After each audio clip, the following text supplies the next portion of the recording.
대통령의 권력의 힘으로 이걸 하고 있다는 거예요. 필연적인 실패의 길로 가고 있다. 이재명 네. 저는 그걸 난동이라고 보는데요. 대통령이 개파의 수장처럼 행동하고 있어요. 절대 권력은 100% 부패합니다. 아무리 품질 좋은 생선을 갖다 파는 어물전도 비린내는 나기 마련이에요.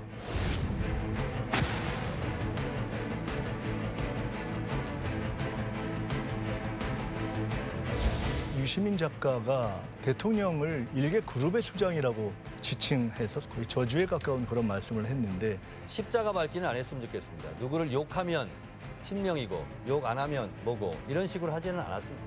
저는 이재명 대통령을 네거티브 헐뜯는 자를 용서하지 않겠습니다.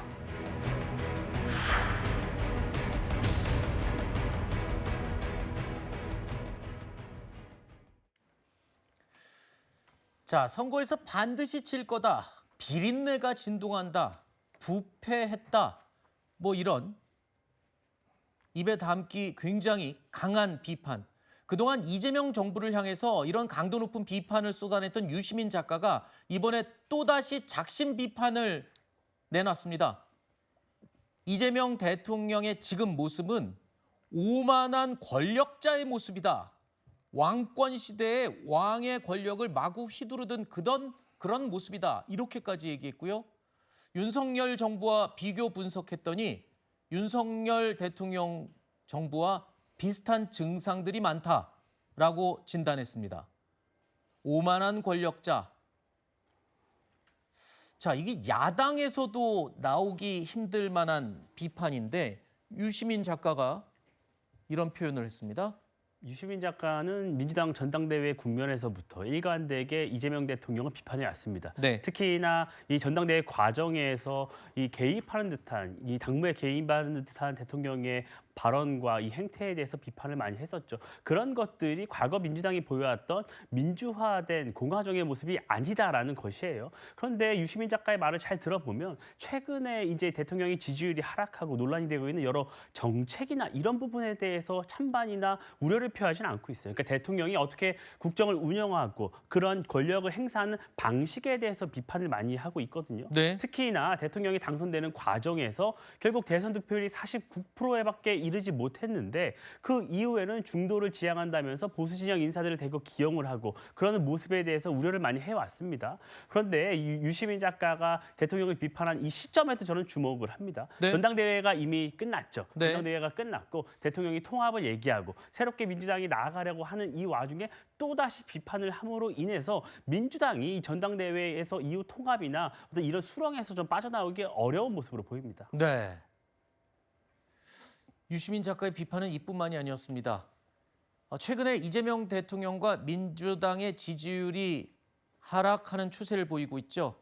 이에 대해서 앞으로 지지율 더 떨어질 거다. 이렇게까지 진단을 했습니다. 민주당이 지지율 관련해서 냈던 입장을 먼저 들어보시죠.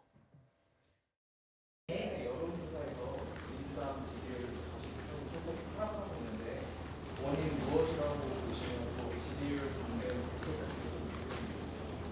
네, 국민들께서 지금 이렇게 보고 계시는 부분들은 이제 겸허하게 받아들이면서도 이제 전당대회가 끝나고 당 전체 중심으로 이제 통합하고 화합하는 방향으로 이제 일을 시작하고 있습니다. 조금 지켜봐 주시면 좋을 것 같고 더 열심히 일을 할 수 있도록 하겠습니다.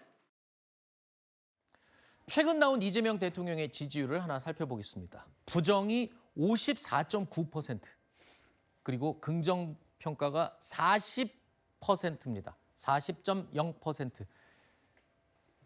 조금만 떨어지면 0.1만 떨어지면은 앞에 지지율이 3자로 바뀌는 아주 간당간당한 수치죠.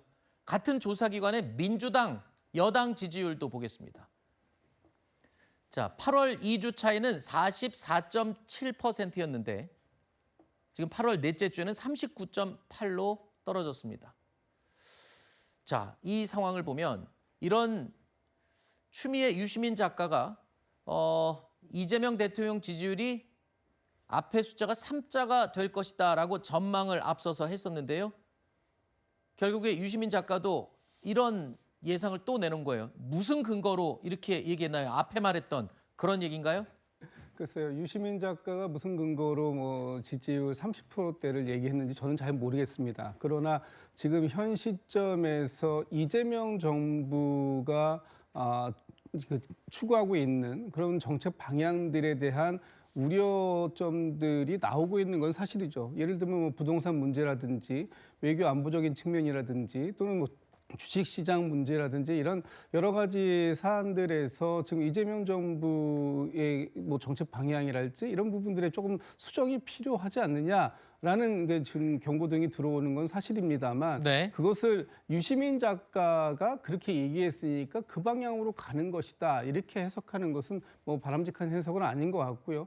어쨌든 이재명 정부 특히 집권 여당 민주당에서 지금 대통령 지지율, 국정 지지율을 올리기 위한 반등을 위한 그런 계기점들을 만들어내는 것이 지금 중요한 시점이다라는 생각이 들고요.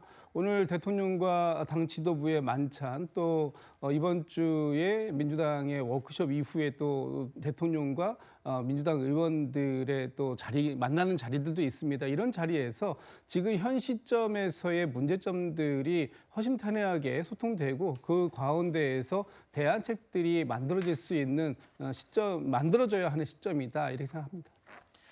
자, 일단 설명을 들어봤는데요. 이런 지금 추이, 여론조사에서는 추이가 굉장히 중요하죠. 자, 이런 추이에 민주당 텃밭으로 알려진 호남 상황을 보겠습니다. 호남도 벌어졌습니다. 같은 조사기관의 결과인데요. 8월 두 번째 주에는 68.5%였던 호남 지역 지지율이 4주 차에는 52.3%까지 떨어졌습니다. 다른 조사기관에서 한 민주당의 호남 지지율 추이도 함께 보겠습니다. 자, 8월 2주차 76.9% 화면의 왼쪽 편 조사 내용 보고 계십니다.